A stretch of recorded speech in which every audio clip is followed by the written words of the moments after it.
Hello everyone, good morning बच्चों। आज हम लोग अभ्यास 1J के शेष सवालों को हल करेंगे, जिसमें तीसरा सवाल है निम्नांकित परिमेय संख्याओं में से कौन कौन सी संख्याओं को शांत दशमलव में निरूपित किया जा सकता है। तो बच्चों, यह हल करने से पहले हम यह बता दें कि हम देख करके कैसे जानेंगे कि कौन सी परिमेय संख्या शांत दशमलव संख्या में व्यक्त होगी और कौन सी परिमेय संख्या अशांत आवर्ती दशमलव संख्या में व्यक्त होंगे। ठीक है, तो चलिए सर्वप्रथम हम शांत दशमलव संख्या के बारे में जानते हैं। शांत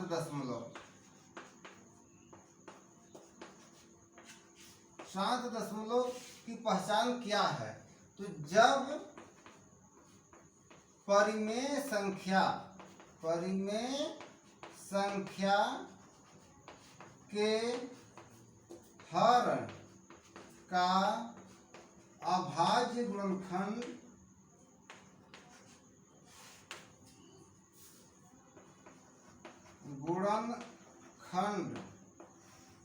यदि पहला दो हो या 2 के पावर यम हो। दो तो आप समझ रहे हैं। 2 के पावर यम का मतलब जैसे 2 गुणे 2 गुणे 2 इस तरह से ना, इसे हम कहते हैं ना 2 के पावर कितना हो गया 3। यदि इतना है तो आप कहेंगे कि यह 2 के पावर 2 है। ठीक है ना। तो या तो हर का गुणनखंड 2 हो या 2 के पावर यम में हो। ठीक है। दूसरा, यदि हर का अभाज्य गुणनखंड 5 हो या 5 के पावर यम हो। तो 5 का मतलब 5 समझ रहे हैं, और 5 का पावर यम का मतलब उसी तरह से जैसे 5 गुणे 5 बराबर क्या हो गया 5 पावर 2। तो यहाँ यम जो है कोई संख्या है। ठीक है ना। तीसरा शर्त यह है कि परिमेय संख्या के हर का अभाज्य गुणनखंड 2 के पावर यम हो और 2 और 5 हो या 2 के पावर यम और गुणे 5 के पावर यम हो। ठीक है। यह तीसरा शर्त है कि यदि परिमेय संख्या के हर का अभाज्य गुणनखंड 2 और 5 दोनों हो या 2 के पावर यम गुणे 5 के पावर यम हो, तब वह परिमेय संख्या शांत दशमलव संख्या में निरूपित होगा। ठीक है। और अशांत दशमलव संख्या के लिए क्या है कि अशांत दशमलव संख्या के लिए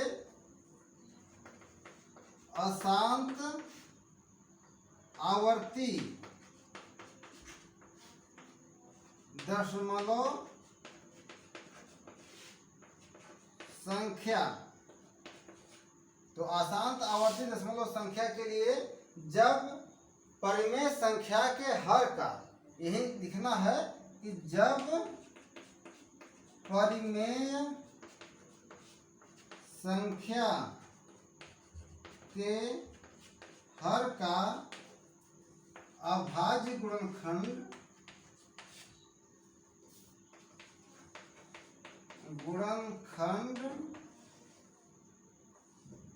यदि 2 गुणे 5 और गुणे कोई अभाज्य संख्या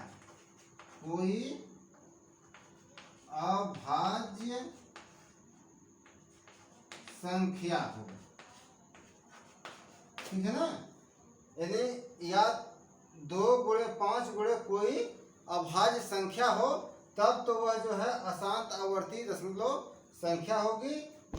या तो उसका गुणनखंड 2 और 5 के अतिरिक्त कोई अभाज्य संख्या हो, तब भी जो है कि वह परिमेय संख्या अशांत दशमलव संख्या होगी। ठीक है। तो चलिए अब हम इसे हल करते हैं। यह आपको ट्रिक हमेशा याद रखना पड़ेगा नहीं तो आपको भाग दे करके ज्ञात करना पड़ेगा कि कौन सा शांत दशमलव संख्या है और कौन सा अशांत दशमलव संख्या है। ठीक है ना। तो हमें यह फार्मूला याद रखने की जरूरत है। अब इसी ट्रिक के आधार पर हम इसे देखिए हल करते हैं। ठीक है। जैसे देखिए अब यहाँ 1/4 है। ठीक है ना। 1/4 है तो 1/4 में आप देख रहे हैं कि अगर हम इस 4 का गुणनखंड करेंगे तो अभाज्य गुणनखंड कितना होगा 2 गुणे 2। ठीक है। तो 4 का अभाज्य गुणनखंड हो गया 2 गुणे 2। तो यहाँ आप देख रहे हैं कि इसके अभाज्य मतलब इसके हर का अभाज्य गुणनखंड 2 के पावर m हो गया ना, यही ना हुआ 2 के पावर 2। तो यह कैसा परिमेय संख्या है, यह शांत परिमेय संख्या यानी शांत। इसे हम जब दशमलव में निरूपित करेंगे तो यह शांत दशमलव संख्या होगी। ठीक है। तो इसी तरह से आपका 1/4 यहाँ देखिए 11/8 है। तो यहाँ भी 8 का जब अभाज्य गुणनखंड करेंगे कितना हो जाएगा, इस तरह से करेंगे ना, 2 चौके 8, 2 दूनी 4 और 2 एकम 2। तो 8 बराबर हो गया 2 गुणे 2 गुणे 2 बराबर कितना हो गया 2 के पावर 3। तो यहाँ भी आप देख रहे हैं कि हर के अभाज्य गुणनखंड 2 के पावर m में है। ठीक है ना। तो इसलिए कैसा परिमेय संख्या है, यह जो है शांत दशमलव वाला है। ठीक है। अब आगे देखिए 27/4 है। तो 27/4 तो यहाँ भी वही है, इसका अभाज्य गुणनखंड में क्या है 2 के पावर m में है ये। ठीक है। तो ये भी जो है ऋण 27/4 जो है शांत दशमलव संख्या में व्यक्त किया जा सकता है। अब आगे देखिए यह है 33/10। तो ऋण 33/10 करेंगे तो 10 का जब अभाज्य गुणनखंड करेंगे तो 2 5 10, 5 एकम 5। तो यहाँ भी कितना है अभाज्य गुणनखंड 2 है और 5 है, दोनों है। ठीक है ना। तो यह भी कैसा परिमेय संख्या हुआ, यह भी परिमेय संख्या शांत दशमलव संख्या को निरूपित करेगा। ठीक है। अब आगे देखिए यह 2/7 है। तो इसका जब 7 का जब करेंगे तो 7 एकम 7। तो यह जो है इसमें 2 नहीं आया अभाज्य गुणनखंड, इसका अभाज्य गुणनखंड 7 है, इसलिए ये जो है अशांत हो गया। और फिर अगला है 6/15। तो 6/15 जो है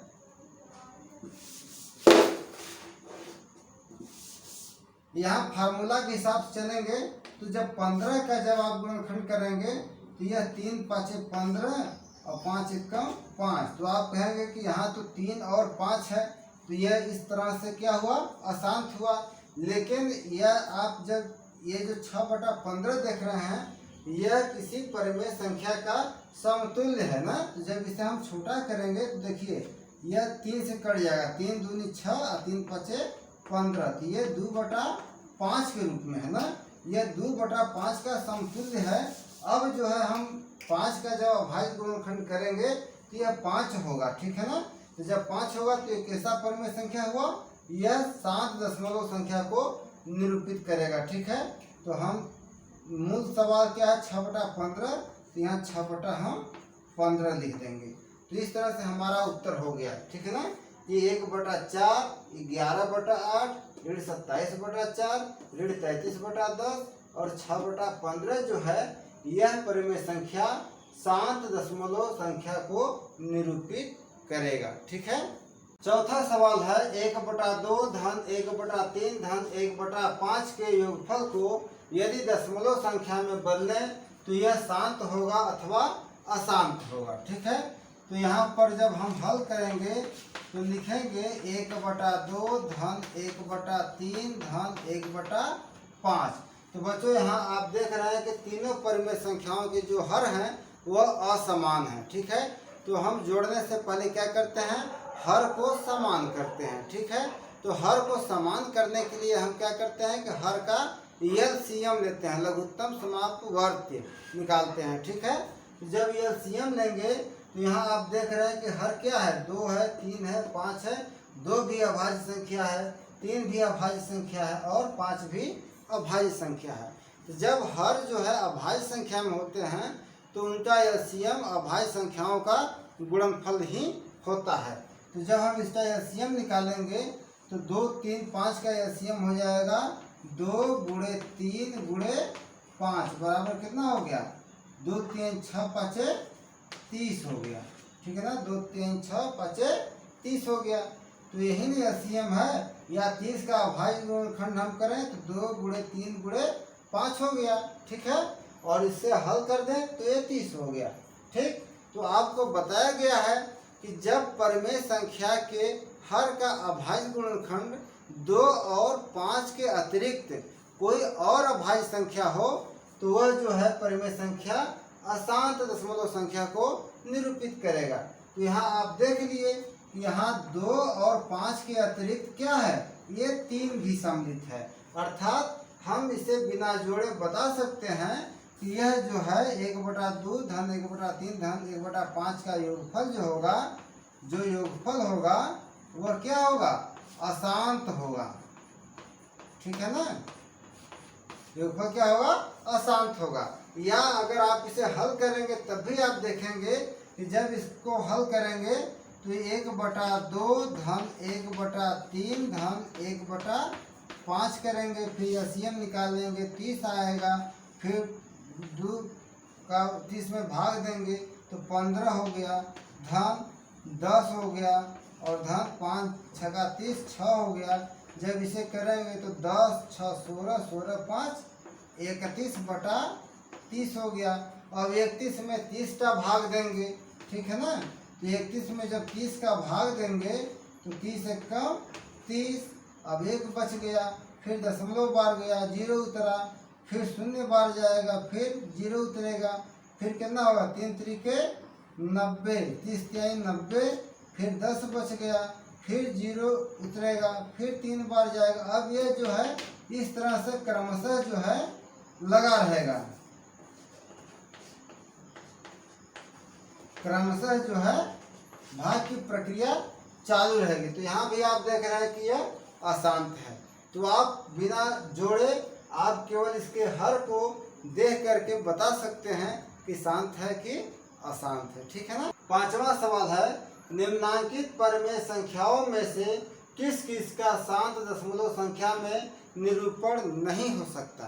अर्थात हमें यह बताना है कौन कौन सी परिमेय संख्या अशांत है। ठीक है ना। तो बच्चों आप जानते हैं कि शांत दशमलव संख्या में निरूपण तभी हो पाएगा जब दी हुई परिमेय संख्या के हर का अभाज्य गुणनखंड या तो 2 हो या तो 5 हो या 2 और 5 दोनों हो, तभी वह परिमेय संख्या शांत दशमलव संख्या में निरूपित हो सकता है, अन्यथा वह परिमेय संख्या अशांत हो जाएगा। तो यहाँ पर आप देख रहे हैं कि 24/7 जो है, इसमें अगर 7 का हम अभाज्य गुणनखंड निकालेंगे तो 7 होगा। तो 7 जो है इसलिए यह कैसा है, यह अशांत है, यानी इसे हम शांत दशमलव संख्या में निरूपित नहीं कर सकते। ठीक है। अब दूसरा क्या है, 5/6। अब 6 को आप देखेंगे तो 6 को आप देखेंगे कि 2 3 6 और 3 1 कम 3, यानी 6 का जो अभाज्य गुणनखंड हुआ 2 और 3 आया। ठीक है ना, 2 गुणे 3 है तो 2 और 3 हुआ। जबकि शांत दशमलव संख्या में निरूपित होने के लिए इसके हर का गुणनखंड कितना होना चाहिए था, या तो 2 होना चाहिए था या तो 5 होना चाहिए, या तो दोनों। यहाँ 2 और 5 के अतिरिक्त 3 आ गया। ठीक है ना। तो यह भी 5/6 भी यह जो है शांत दशमलव संख्या में निरूपित नहीं हो सकता। अगला है 7/15। ठीक है। अब हम 15 का देखते हैं। जब 15 का जब आप अभाज्य गुणनखंड करेंगे तो 3 5 15 5 1 5। तो यहाँ भी आप देख रहे हैं कि 15 का अभाज्य गुणनखंड कितना हो गया, 3 हो गया और 5 हो गया। ठीक है। और जबकि शांत दशमलव के लिए क्या चाहिए, 2 या 5 चाहिए, या 2 5 दोनों चाहिए। तो यहाँ 3 सम्मिलित है, इसलिए यह भी कैसा हुआ, यह भी अशांत हो गया, यानी इसे हम शांत दशमलव संख्या में निरूपित नहीं कर पाएंगे। ठीक है। अब अगला है 3/7। तो इसका भी हर 7 है, इसलिए यह भी शांत दशमलव संख्या में निरूपित नहीं हो सकता। और अगला देखिए 5 से 3/4 है। अब हम 4 का जब अभाज्य गुणनखंड करेंगे तो 2 गुणे 2 होगा, अर्थात यह जो है शांत दशमलव संख्या में निरूपित होगा। तो प्रश्न है कि निम्नांकित परिमेय संख्या में कौन किस किस का शांत दशमलव संख्या में निरूपण नहीं हो सकता। तो यही 4 परिमेय संख्या हैं जिनका शांत दशमलव संख्या में निरूपण नहीं हो सकता। ठीक है। अब बच्चों छठा सवाल है, अपनी अभ्यास पुस्तिका में निम्नांकित कथनों के सम्मुख सत्य के लिए सही और असत्य के लिए गलत के चिन्ह लगाइए। पहला है 1/25 का निरूपण एक शांत दशमलव संख्या में किया जा सकता है। तो बच्चों ये क्या है? सत्य है। ठीक है ना, क्योंकि आप देख रहे हैं कि 1/25 में हर 25 है और इस हर का अभाज्य गुणनखंड करेंगे तो यह 5 के पावर में होगा, यानी 5 गुणे 5 होगा ना। तो यह जो है शांत दशमलव में यह निरूपित होगा। बी है 1/9 का निरूपण एक शांत दशमलव संख्या में किया जा सकता है। तो यह गलत है। शांत दशमलव संख्या में तभी निरूपण होगा जब इसके हर का अभाज्य गुणनखंड 2 हो या 5 हो या 2 और 5 दोनों हो। तो यहाँ आप देख रहे हैं 9 है, तो 9 का जब अभाज्य गुणनखंड करेंगे तो 3 के पावर होगा, यानी 3 के पावर 2 होगा, 3 गुणे 3 होगा ना।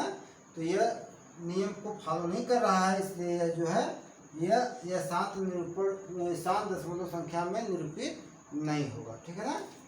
अब सी है 0.6 और 0.600 में कोई अंतर नहीं है। तो यह भी सही है। ठीक है ना।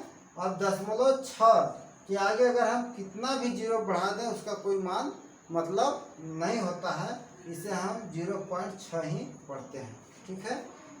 डी है 3/7 अपने दशमलव संख्या के रूप में अशांत आवर्ती नहीं है। यह गलत दिया है। यह जो है 3/7 अपने दशमलव संख्या के रूप में अशांत आवर्ती है, क्योंकि आप यहाँ देख रहे हैं कि इसका जो हर है 7 है और 7 का जब हम अभाज्य गुणनखंड करेंगे तो वह 7 ही होगा। ठीक है ना। और शांत होने के लिए यहाँ पर या तो 2 होना चाहिए था या 5 होना चाहिए था या दोनों होना चाहिए। तो इसलिए यह डी सवाल जो लिखा हुआ है, यह लिखा है कि यह अशांत आवर्ती नहीं है, यह गलत लिखा हुआ है, यह अशांत आवर्ती ही है। तो बच्चों इस तरह से आज का लेसन समाप्त हुआ। फिर मिलेंगे नेक्स्ट वीडियो में। यदि आप मेरे चैनल को अभी तक सब्सक्राइब नहीं किए हैं तो उसे सब्सक्राइब कर लीजिए, ताकि मेरा हर वीडियो आप तक आसानी से पहुंच सके।